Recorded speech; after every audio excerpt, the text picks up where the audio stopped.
कहानी की शुरुआत चेन्नई से होती है, जहां पर हम महाराजा नाम के एक व्यक्ति को देख पाते हैं जो कि रम की सैलून के अंदर काम कर रहा होता है। महाराजा एक छोटे शहर का मिडिल क्लास व्यक्ति है जिसके परिवार में उसकी बच्ची ज्योति है, जिसे वो जान से भी ज्यादा प्यार करता है। अब इसी के साथ कहानी 2009 के एक फ्लैशबैक में जाती है, जिसके अंदर महाराजा अपनी बेटी के लिए टॉयज खरीद रहा था। उसकी पत्नी और बेटी उस टॉय शॉप के सामने वाले घर में ही बैठे हुए थे, जहां से वो अपनी पत्नी से उसकी पसंद का टॉय दूर से ही पूछकर उसे खरीद ही रहा था कि इतने में ही एक लॉरी रोड से डिसबैलेंस होकर उस घर के अंदर घुस जाती है। खैर, अब सीन 2023 में आता है, जहां पर महाराजा अपनी बेटी के साथ एक अच्छी जिंदगी बिता रहा था। उसकी पत्नी असल में उस लॉरी वाले हादसे के अंदर खत्म हो गई थी, इसलिए अब परिवार के अंदर बस महाराजा और उसकी बेटी ज्योति ही बचे हुए थे।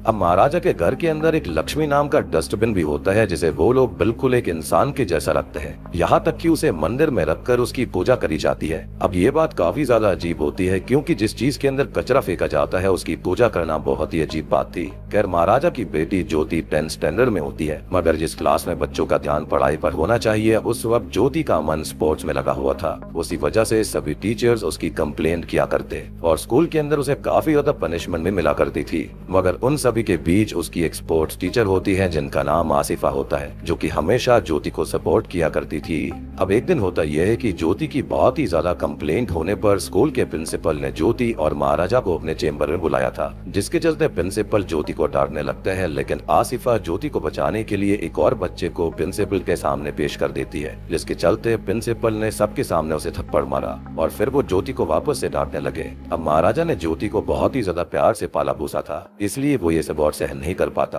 उसने प्रिंसिपल को ज्योति से माफी मांगने के लिए मजबूर कर दिया था।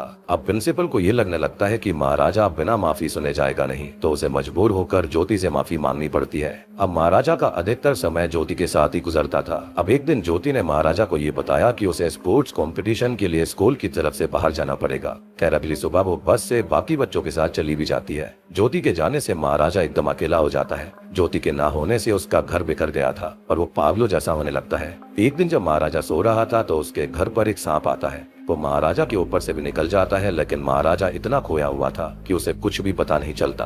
अब अगले सीन में हम देखते हैं एक अमीर व्यक्ति को, जिसने अपनी कार गराज के अंदर ठीक करवाने के लिए दी हुई थी। तभी उसको याद आया कि उसकी कार के अंदर उसका एक चश्मा रह गया है। वो गराज के अंदर पूछताछ करने आता है, लेकिन वहाँ पर किसी को भी उस चश्मे के बारे में नहीं पता था और ये सुनकर वो गुस्सा होकर उन सभी को पीटने लगता है। खैर, तभी वहाँ पर धना नाम का एक व्यक्ति आता है, जिसने उस आदमी की कार उसके घर पर डिलीवर करी थी। तभी गराज का मालिक जो होता है वो धना से उस चश्मे के बारे में पूछता है, लेकिन इससे पहले कि धना कुछ भी बोल पाता, वो अमीर व्यक्ति उसे पीटने लगता है और उसे शाम तक चश्मा वापस दे जाने के लिए बोलता है। आगे हमको दिखाया जाता है कि वो अमीर व्यक्ति शाम को अपने दोस्तों के साथ बैठा हुआ था कि तभी वहाँ पर धना आ जाता है और उसके हाथ में उसी आदमी का चश्मा था, जिसे वो वहीं पर तोड़ देता है। ये सब देखकर वो अमीर आदमी फिर से धना को पीटने लगता है, मगर इस बार धना के मन में उसकी तरफ काफी ग्रजेस आ गए थे और वो और उसके सभी दोस्तों को बहुत पीटने लगता है और वहाँ से चला जाता है। यानी कि यहाँ पर धना कोई आम व्यक्ति तो नहीं लग रहा था। गराज के अंदर काम करने वाले व्यक्ति के अंदर इतनी हिम्मत नहीं हो सकती कि वो किसी अमीर व्यक्ति पर ऐसे ही हाथ छोड़ दे।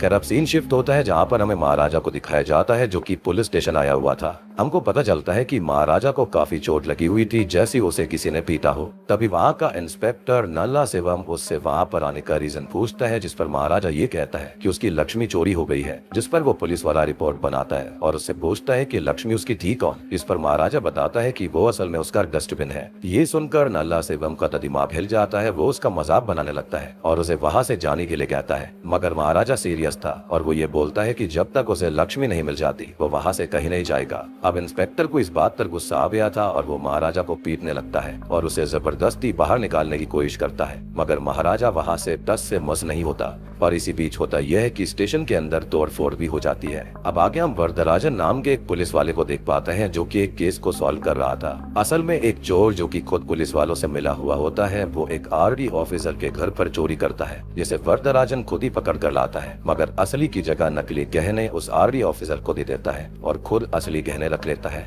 वो पुलिस स्टेशन जहाँ पर महाराजा आया हुआ था वो वरदराजन के ही अंदर में था। जब वरदराजन माँ की हालत देखता है तो वो महाराजा से उसकी कंप्लेंट के बारे में पूछता है, इस पर महाराजा बताता है कि जब वो काम से वापस घर आया था तब 3 चोर पहले से उसके घर पर थे, जिन्होंने उस पर हमला किया और लक्ष्मी को ले गए। अब वरदराजन भी महाराजा से पूछता है कि लक्ष्मी है कौन, जिस पर वो बताता है कि वो उसका डस्टबिन है, जो कि उसके लिए बहुत ही ज्यादा कीमती है। अब वरदराजन उसे नया डस्टबिन खरीदने के पैसे भी देता है, लेकिन महाराजा को वही सेम डस्टबिन चाहिए था।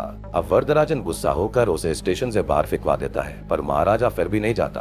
तभी वरदराजन को ये लगता है कि जो आदमी उस डस्टबिन के लिए इतना कुछ कर सकता है, उसके अंदर जरूर कोई खास बात होगी, और इसे के चलते वो महाराजा के केस को फाइल कर लेता है। अब वरदराजन अपनी टीम के साथ महाराजा के घर जाता है और इंक्वायरी करने लगता है, जिसके बाद हम सेल्वम नाम के चोर से मिलते हैं, जो कि अपने साथियों के साथ मिलकर चोरियां किया करता था। वो लोग उन्हीं घरों में चोरी किया करते जहां पर कोई मर्द ना हो, और चोरी करने के बाद वो हमेशा औरतों के साथ में सेक्सुअल असॉल्ट करते थे। फिर आगे हम देखते हैं कि सेल्वम एक शादीशुदा व्यक्ति होता है, जिसके परिवार में एक बीवी और एक छोटी बच्ची थी। और ये जो सीन है ना, वो 2009 का है, यानी कि जहाँ पर हमें सेल्वम के बारे में बताया जा रहा है। और ये सेम वही टाइम होता है जिस वक्त महाराजा की बीवी भी खत्म हो गई थी। अब सेल्वम की बच्ची का नाम अम्मू होता है, जिसकी पीठ पर चोट का घाव भी था, जो कि काफी गहरा था। अब सेल्वम दिन में वायरिंग का काम करता और रात में चोरी का, और इस बारे में किसी को कोई भी आइडिया नहीं था। उसके घर वाले इसके बारे में नहीं जानते थे। खैर मूवी प्रेजेंट टाइम में आती है, जहाँ पर हम सेल्वम के घर के अंदर लक्ष्मी को देख पाते हैं, जिससे हमको पता चलता है कि उस रात महाराजा के घर पर सेल्वम भी था। दूसरी तरफ सभी पुलिस वाले लक्ष्मी को ढूंढ रहे होते हैं, मगर अभी तक उसकी कोई भी खोज खबर नहीं थी।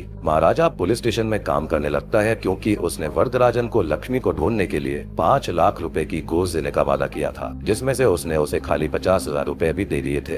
अब अगले दिन में हम नोटिस करते हैं कि महाराजा वरदराजन से मिलने के लिए बैठा हुआ था कि तभी धना की कंपनी का एक कार मैकेनिक वहाँ पर आता है। महाराजा के पूछने पर वो बताता है कि उसकी कंपनी में काम करने वाला धना काफी दिनों से गायब है, और वो महाराजा को उसकी फोटो भी दिखाता है। फोटो देखते ही हम फ्लैशबैक में जाते हैं, जहाँ पर हम नोटिस करते हैं उसी अमीर आदमी को जिसे धना ने मारा था। अब महाराजा जब अपने घर में उन चोरों से लड़ रहा होता है, तभी एक चोर के पास से उसे एक कार की पर्ची मिली थी, जिसके मालिक का पता लगाते हुए महाराजा उस अमीर आदमी के पास गया। और हम देखते हैं कि धना के वहाँ से आने की कुछ ही समय पहले महाराजा वहाँ पर आया था, और जब वो धना को वहाँ पर मारपीट करता देखता है तो महाराजा को उस पर शक होता है, और वो धना का पीछा करने लगता है। ये देखकर धना अपने कुछ साथियों को बुला लेता है, और वो सभी मिलकर महाराजा को मारने लगता है। बातों ही बातों में धना महाराजा को पहचान लेता है और उसे बताता है कि वो उसके घर में भी चोरी कर चुका है। ये सुनते ही महाराजा उन सभी को बहुत ही बुरी तरह मारता है और धना की बैक पर कुछ देखने लगता है, जिसके बाद धना उसे बताता है कि उस दिन उनके साथ एक पुलिस वाला भी था, जो कि उस चोरी में शामिल था, इसलिए महाराजा कुछ नहीं कर पाएगा। इस पर महाराजा गुस्से में आकर उसका गला ही काट देता है। और क्योंकि धना ने ये बोला था कि उस चोरी में एक पुलिस वाला भी शामिल था, इसलिए महाराजा पुलिस स्टेशन आया हुआ था। उसका असली मकसद तो उस पुलिस वाले को ढूंढना था, जो कि उस रात उसके घर पर था। एनीवेज अब हम देखते हैं कि सब तरफ ढूंढ लेने के बावजूद भी जब पुलिस को लक्ष्मी नहीं मिलती, तो वो एक नकली लक्ष्मी बनवाने के लिए जाता है। अब तभी सीन 2009 की तरफ आता है, जहाँ पर हम सेल्वम को देखते हैं, जो कि अपने साथी सबरी के साथ में चोरियां किया करता था। खैर अब उसकी बेटी का आज बर्थडे होता है, इसलिए वो अच्छा दिखने के लिए महाराजा के ही सैलून के अंदर जाता है, जहाँ पर वो अपनी बीवी को बताता है कि उनकी बेटी को वो सोने की चेन गिफ्ट करेगा। लेकिन होता यह है कि शेविंग कराते समय ट्रिमर की बैटरी खत्म हो जाती है, तो महाराजा बैटरी को लेने के लिए बगल वाले दुकान पर जाता है। लेकिन इतने में ही सेल्वम का दोस्त सबरी उसे कॉल करके बताता है कि यहाँ पर उनकी चोरियों के बारे में अखबार में छप चुका है और वो एक्सपोज हो चुके हैं। सेल्वम उससे बात करके फोन रख देता है कि तभी वो नोटिस करता है कि उसके पीछे महाराजा खड़ा हुआ था। अब सेल्वम को ये लगने लगता है कि महाराजा ने उसकी सारी बातें सुन ली है, लेकिन महाराजा कोई रिएक्शन नहीं देता, क्योंकि उसने ऐसा कुछ सुना ही नहीं था। इसके बाद सेल्वम जल्दी जल्दी अपने घर चला जाता है। इधर महाराजा नोटिस करता है कि सेल्वम की जो सोने की चेन थी वो वहीं पर रह गई थी, जिसको देने के लिए महाराजा उसके घर जाता है। लेकिन ऑब्वियस ही बात है कि पुलिस वालों को सारी चीज पता चल गई थी कि सेल्वम चोरी करता है। अखबार के अंदर चोरी की भी खबर आ गई थी, तो सबरी को तो शूट करके खत्म कर दिया जाता है और सेल्वम को अरेस्ट कर लिया जाता है। अब सेल्वम को ये लगता है कि शायद से महाराजा ने ही उसकी बातें सुनी थी और वही पुलिस को लेकर वहाँ पर आया, और इसलिए वो मन ही मन ने महाराजा से बदला लेने का ठान लेता है। लेकिन यहाँ पर महाराजा तो खाली इसकी चेन लौटाने आया था। खैर मूवी फिर से प्रेजेंट टाइम में आती है और हम देखते हैं कि नकली लक्ष्मी यानी कि डस्टबिन बन चुका होता है, मगर यहाँ पर चोर कौन बनेगा, जिस पर वरदराजन ये सोचता है कि हमेशा की ही तरह किसी पुलिस के ही आदमी को चोर की तरह पकड़ लिया जाएगा और बाद में उसको छोड़ देंगे, क्योंकि ये वो पहले भी कई बार कर चुके थे। इसलिए यहाँ पर नल्ला सेवम को ही चोर बना दिया जाता है। अब वरदराजन महाराजा को कॉल करता है और उसे एक बार फिर से पुलिस स्टेशन आकर अपनी कहानी बताने के लिए बोलता है। अगली सुबह महाराजा पुलिस स्टेशन आता है और फिर से कहानी सुनाने लगता है। यहाँ पर कहानी का एक बड़ा राज सामने आता है। महाराजा बोलता है कि वो रात 10 बजे अपने घर पर आया था, पर असल में वो घर पर था ही नहीं, बल्कि ज्योति घर पर आई थी।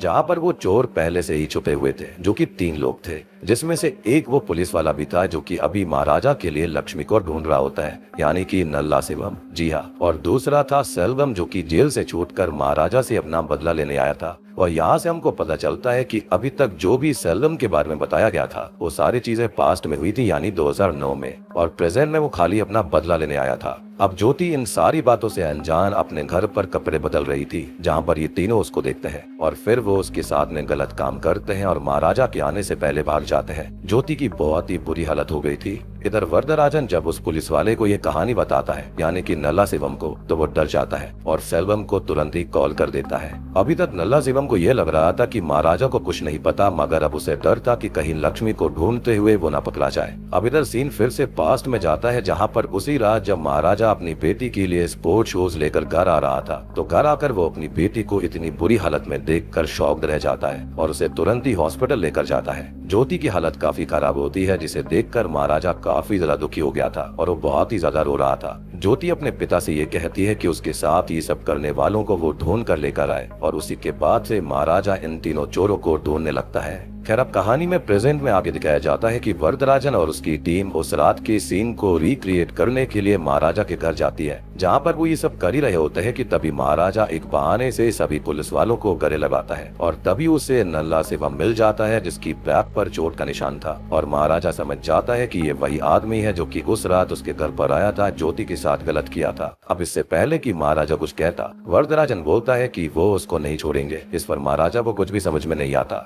असल में यहाँ पर हमको ये पता चलता है कि जब धना की मौत हुई थी, तो उसके बाद यहाँ पर बात वरदराजन को पता चल गई थी कि इसमें हो क्या रहा था। उसने पूरी चीज यहाँ पर सर्च करी। वो डॉक्टर के पास गया था, जहाँ पर उसे पता चला कि महाराजा की बेटी ज्योति के साथ में गलत काम किया गया था, और वो पहले से ही जानते थे कि महाराजा सब कुछ जानता है। इनफैक्ट वो तो इनडायरेक्टली महाराजा के साथ मिलकर उसकी ही हेल्प कर रहे थे, ताकि यहाँ पर वो उस पुलिस वाले को पकड़ पाए जो कि ये गलत काम करता है। और अभी तक ये सब खाली लक्ष्मी को ढूंढने का नाटक कर रहे थे, ताकि नल्ला शिवम को शक न हो। जिसके बाद वरदराजन महाराजा को नल्ला शिवम को मार देने के लिए कहता है और एक वेपन भी देता है, और बाकी सभी लोग उस पुलिस वाले को यानी कि नल्ला शिवम को महाराजा के साथ घर में बंद कर देते हैं, जिस पर महाराजा उसे वहीं ऑन द स्पॉट मार डालता है। वरदराजन का ऐसा मानना था कि ऐसे लोगों के लिए कोई भी सजा कम पड़ेगी और वो माफी के लायक बिल्कुल नहीं है। खैर, अब कहानी आगे बढ़ती है और महाराजा को पता चल गया था कि नल्ला शिवम और धना के साथ में जो तीसरा व्यक्ति था वो फिलहाल एक कंस्ट्रक्शन बिल्डिंग में काम करता है और वहाँ छुपा हुआ है। जिसके बाद वो वहाँ पर जाता है और सेल्वम को देखते ही उसे फ्लैशबैक के सीन से याद आते हैं, जब सेल्वम को पुलिस पकड़ कर ले गई थी। ये देखकर महाराजा उसे बहुत मारता है। उसे काफी पीटने के बाद सेल्वम उससे ये कहता है कि मैं तो कुछ दिन में ठीक हो जाऊंगा, मगर तुम्हारी बेटी इस हादसे से कभी भी उबर नहीं पाएगी।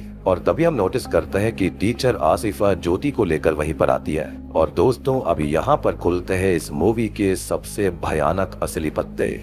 तभी ज्योति सेल्वम को एक चेन देती है और बोलती है कि ये चेन वो रख ले, और वो वहाँ से चली जाती है। ज्योति को लगा था कि वो लोग उस दिन घर में चोरी करने आए थे। चेन देखकर सेल्वम बिल्कुल चौंक जाता है। असल में ये वही चेन होती है जो कि सेल्वम ने 2009 में अपनी बेटी को उसके जन्मदिन पर देने का सोचा था। और यहाँ पर एक बार फिर से 2009 का सीन दिखाया जाता है, जहाँ पर हम नोटिस करते हैं कि सेल्वम के अरेस्ट होने के बाद में उसकी पत्नी ये बोलती है कि वो उसकी बेटी ज्योति से दूर रहे, क्योंकि उनको इस बारे में कोई आइडिया नहीं था कि वो कितने गलत काम करता है और लड़कियों के साथ भी गलत करता है। तो ऑब्वियस ही बात है, ये सब सुनकर देखकर सेल्वम को गलतफहमी हो गई थी कि महाराजा ने उसे पकड़वा दिया, जबकि उसके बारे में ऑलरेडी पुलिस को पता चल चुका था। तो सेल्वम ने अपने मन में महाराजा के अगेंस्ट एक ग्रज पाल लिया था, और जैसे ही वो जेल से बाहर आया तो उसने ये गलत काम कर दिया। लेकिन शॉकिंग चीज ये होती है कि जब महाराजा वहाँ पर आया था तो वो अपने परिवार को लेकर सेल्वम के घर गया था। ये वही घर था जो कि हमने शुरुआत में देखा था। महाराजा सेल्वम की पत्नी को वो चेन देता है जो कि सेल्वम उसके सैलून के अंदर ही भूल आया था, मगर सेल्वम की पत्नी उसे लेने से मना कर देती है कि ये भी चोरी की होगी।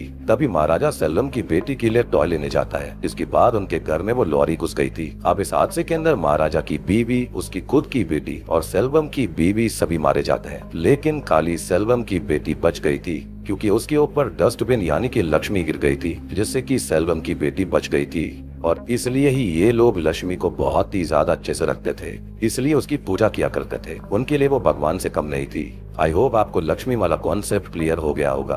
और यहाँ पर हमको ये पता चलता है कि असल में महाराजा की वो बेटी जिसे महाराजा इतने समय से पाल पोस कर बड़ा कर रहा था, वो महाराजा की नहीं बल्कि सेल्वम की बेटी होती है। जी हाँ, तभी ज्योति की बैग पर सेल्वम को एक निशान दिखता है, जिसे देखकर सेल्वम को याद आता है कि उसकी बेटी पर भी ठीक ऐसा ही निशान था। यानी कि ये लड़की ज्योति नहीं बल्कि ये अम्मू होती है। यहाँ सेल्वम ने बदले की याद में अपनी ही बेटी के साथ भी गलत किया था, इनफैक्ट उसके साथियों ने भी किया था। अब सेल्वम अपने किए हुए पर बहुत ही शर्मिंदा होता है और महाराजा से माफी मांगता है, लेकिन अब बहुत देर हो गई थी। अब महाराजा, ज्योति और आसिफा वहाँ से निकल जाते हैं और सेल्वम अपनी गलती के लिए खुद को माफ नहीं कर पाता और वहीं ऑन द स्पॉट बिल्डिंग से कूदकर अपनी जान दे देता है। इसी के साथ में ये मूवी यहीं पर खत्म हो जाती है। तो दोस्तों, ये थी महाराजा ग्रेट किंग फिल्म की कहानी। उम्मीद करता हूँ कि आपको ये Tamil blockbuster action thriller movie अच्छी लगी होगी। ये जो मूवी है वो तमिल फिल्म इंडस्ट्री की 2024 की सेकंड हाईएस्ट फिल्म बन चुकी है, यानी कि इसने काफी बढ़िया पैसे कमाए। 20 करोड़ में ये मूवी बनी थी, इसने अभी तक 110 करोड़ रुपए कमा लिए हैं। मूवी काफी बढ़िया है, काफी ज्यादा दिल को टच करती है, एक्शन सीन्स, एक्टिंग काफी जबरदस्त है। बाकी यहाँ पर सारी चीजें मैंने आपको ऑलरेडी समझा दी, आपको सारी चीज समझ में आ गई होंगी। फिर भी अगर आपका कोई डाउट है तो आप कमेंट सेक्शन में पूछ सकते हैं।